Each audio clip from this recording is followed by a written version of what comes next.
RFM News. ආයිබෝවන් ඔබ මේ එකතු වන්නේ RFM දවසේ පුවත් විකාශයත් සමගයි. පසුගිය ජනපතිවරණ සමයේදී බාර් ලයිසන් නිකුත් කිරීම ගැන ගොනු කළ පෙත්සම් විභාගයට අවසර. ජනාධිපතිවරණයේ ප්‍රකාශයට පත් කිරීමෙන් අනතුරුව සුරාබදු පනතට පටහැනි ලෙස මත්පැන්හල් බලපත්‍ර නිකුත් කිරීම තුළින් මුදල් අමාත්‍යවරයා වශයෙන් එවක ජනාධිපති රනිල් වික්‍රමසිංහ මූලික මිනිස් අයිතිවාසිකම් උල්ලංඝනය කර ඇති බවට තීන්දුවක් ලබා දෙන ලෙස ඉල්ලා ගොනු කර තිබූ පෙත්සම් දෙකක් විභාගයට ගැනීමට ශ්‍රේෂ්ඨ අධිකරණය අද අවසර ලබා දී තිබෙනවා. මාතලේ ප්‍රදේශයේ පදිංචි ව්‍යාපාරිකයෙකු වන තංගවේලු ධනේන්ද්‍ර රාජා පිරිසක් විසින් මෙම පෙත්සම් ඉදිරිපත් කර ඇති අතර එවක මුදල් අමාත්‍යවරයා ලෙස කටයුතු කළ ජනාධිපති රනිල් වික්‍රමසිංහ එම අමාත්‍යාංශයේ ලේකම් මහින්ද සිරිවර්ධන හිටපු සුරාබදු කොමසාරිස් එම්.ජේ. ගුණසිරි ඇතුළු පිරිසක් මෙහි වග උත්තරකරුවන් වශයෙන් නම් කර තිබෙනවා.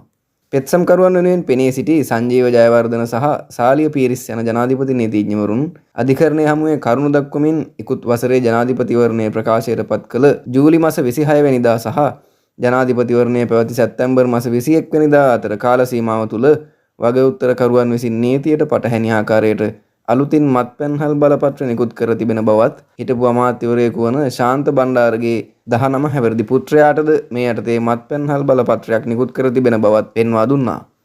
ඒ අනුව දේශපාලකයන්ගේ හිතවතුන්ට හා ආධාරකරුවන්ට මෙසේ මත්පැන්හල් බලපත් නිකුත් කර තිබෙන බවට එම නීතිඥවරුන් සඳහන් කර සිටියා. නීතිපතිවරයා වෙනුවෙන් පෙනී සිටි අතිරේක සොලිසිටර් ජෙනරාල් විවේකා සිරිවර්ධන අධිකරණය හමුවේ කරුණු දක්වමින් මෙම පෙත්සම් කාල විරෝධී වීමෙන් පසුව ඉදිරිපත් කර තිබෙන බවත් මේ තුලින් පෙත්සම් කරුවන් අධිකරණයට කරුණු වසන් කර තිබෙන බවත් චෝදනා කළ අතර එසේම මෙම නඩුකරයට පාදක වන සුරාබදු රෙගුලාසි අහෝසි වී දැන් අලුත් රෙගුලාසි නිකුත් කර තිබෙන බවත් වැඩිදුරටත් සඳහන් කර තිබෙනවා. ඉකුත් වසරේ ජනාධිපතිවරණය කැඳ වූ දා සිට ජනාධිපතිවරණයේ පැවති දින දක්වා කාල සීමාව තුළ මෙන්ම ඉකුත් වසර තුළ නිකුත් කළ මත්පැන් බලපත්‍ර පිළිබඳ තොරතුරු අධිකරණයට ඉදිරිපත් කරන ලෙස එහිදී ශ්‍රේෂ්ඨ අධිකරණ විසින් වත්මන් සුරාබදු කොමසාරිස් ජෙනරාල්වරයාට නියෝග කර ඇති බවයි සඳහන් වෙන්නේ. ඉන් අනතුරු අදාළ පෙත්සම් විභාගයට ගැනීමට අවසර දුන් ත්‍රිපුද්ගල ශ්‍රේෂ්ඨ අධිකරණ විනිසුරු මඩුල්ල පෙත්සම් විභාගය නොවැම්බර් 19 වෙනිදා සිදු කිරීමට දින නියම කර ඇති බවයි වැඩිදුරටත් සඳහන් වන්නේ. පෑනක් ලෙස සැකසූ ගිනි අවියක් සමග පුද්ගලයෙක් අත්අඩංගුවට. පෑනක් ආකාරයෙන් නිෂ්පාදනය කරන ලද ගිනි අවියක් සමග පුද්ගලයෙක් පොලිසිය විසින් අත්අඩංගුවට ගෙන තිබෙනවා. කළුතර අපරාධ කොට්ටාසයේ පොලිස් නිලධාරීන්ට ලද තොරතුරක් මත පානදුර හොරේතුඩුව පාලම අසලදී අදාළ සැකකරු පරීක්ෂා කිරීමේදී කලිසම් සාක්කුවේ දමාගෙන සිටි මෙම ගිනි අවිය හමු වී තිබෙනවා. සැකකරු 43 හැවිරිදි මොරටුව මෝල්පේ ප්‍රදේශයේ පදිංචි අයෙක් වෙනවා. දිගින් අඟල් 4.5ක් පමණ වන පෑනක් ආකාරයෙන් භාවිතා කළ හැකි මෙම ගිනි අවිය සමග එම අවියට යොදන ජීව උණ්ඩ 3ක්ද එම අවියේ බහලුමක් සමග අත්අඩංගුවට ගෙන ඇති බවයි සඳහන් වන්නේ. මෙම ගිනි අවිය විදේශ රටක නිෂ්පාදිත බවත් ක්‍රියාකාරී තත්ත්වයේ තිබුණු බවත් මනුෂ්‍ය ඝාතනයක් සඳහා ඉතා සූක්ෂම ලෙස මෙම ගිනි අවිය යොදාගත හැකි බවයි පොලිසිය වැඩිදුරටත් සඳහන් කළේ.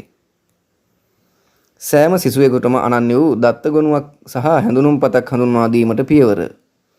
පාසල් පද්ධතියට ඇතුළත් වන සෑම සිසුවෙකු සඳහාම අනන්‍ය වූ දත්ත ගොනුවක් සකස් කිරීම සහ අද්විතීය හැඳුනුම්පතක් හඳුන්වා දීමට නියමිත බව උසස් අධ්‍යාපන හා වෘත්තීය අධ්‍යාපන අමාත්‍යාංශය පවසනවා.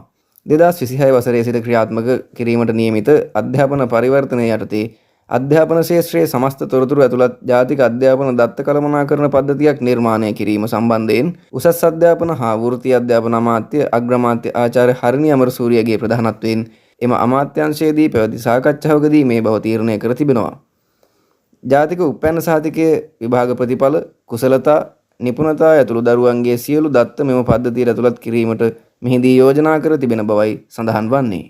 2026 වර්ෂයේදී සිදු කරන අධ්‍යාපන පරිවර්තනයට සමගාමීව දරුවන් පාසලට ඇතුළත් කර ගැනීමේ කටයුතු පහසු කර ගැනීම, ගුරු සහ විදුහල්පති පුරප්පාඩු හඳුනා ගැනීම, පත්වීම් ලබා දීම, උසස් කිරීම, ස්ථානමාරු සිදු කිරීම, අඛණ්ඩ ඇගයීම් ක්‍රමවේදය ක්‍රියාත්මක කිරීම, පාසල්වල භෞතික සම්පත් සංවර්ධනය ඇතුළු පාසල් පද්ධතියේ සියලු කාර්යයන් කාර්යක්ෂමව සහ ඵලදායීව ක්‍රියාත්මක කිරීම සඳහා මෙම දත්ත පද්ධතිය මගින් හැකිවනු ඇති බවද අග්‍රාමාත්‍යවරිය මෙහිදී පෙන්වා දී තිබෙනවා.